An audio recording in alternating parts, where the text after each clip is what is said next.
السلام الله عليكم ميل كستو دنيا ka joogtaan magacaygu waa Idris Xasan Maxamed page ka daawanaysa waa Idris Qasab page official sida kale waxaad igala socon kartaa kanaalkayga YouTube-ka Idris Qasab channel official muuqaalka toddobaadka waxaan ku falaqayn doonaa nin iyo naag u soo tashtay in ay dhacaan dukaan dahabka lagu gado muuqaaladan oo kale si aan u soo badiyo fadlan igu dhiirigeli oo page-kayga like taabo sidoo kalena qaybta YouTube-ka subscribe ka taabo kambalaalkana furo si ay kugu soo dhacaan muuqaaladan soo geliyo mahadsanid muuqaalkani waxa uu ku bilaamayaa sida tan gabadhan iyo ninkan iswataa waxay soo galayaan dukaankan waxayna doonayaan in ay ninkan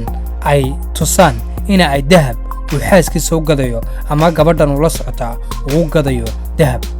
kadib ayuu ku leeyahay soo dhawaada macamil maxaan idin siiyaa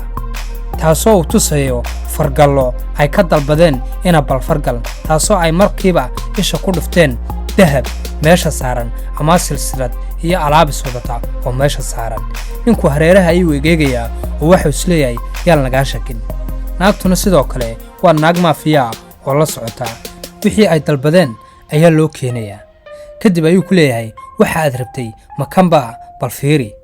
naagtu naag dahab rabta maahine ee waxay rabtaa silsilada ama qoorta meesha taala in ay xadaan isaga iyo iyadu kadib waxa uu ku leeyahay may kuwan ma qancin ee u soo qaad kuwa kale boqoskan ay wadato maaha mid ay alaabi ku jirto oo hoosta ayuu ka bannaan yahay dahabka saar ayay odhanaysaa laakiin uma saarmayo ninka ayaana degdeg ugu soo jeedsanaya kadib ayuu ku leeyahay bal kaa kala soo qabo kaa kalena soo qabo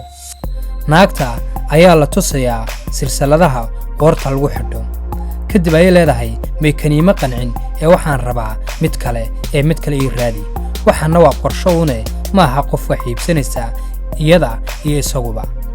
kadib ninkii ayay jeedinayaan si yar oo aan la filayn ayay ugu dhexridaysaa bogoska waxaa sida labadan tuugii miyay u soo qiyaasteen alaabta meesha taalla iyo kartoonkan ay wataan naagtu way khiyaamaysay oo markiiba sida aan wada arkayno dahabkii sadkii dhannaa waxay ku dabashay kartoonka hoosta ka bannaan ay wadatay kadib ayuu ninku ka codsanayaa qaar xaggaa ku jira balina uu soo tuso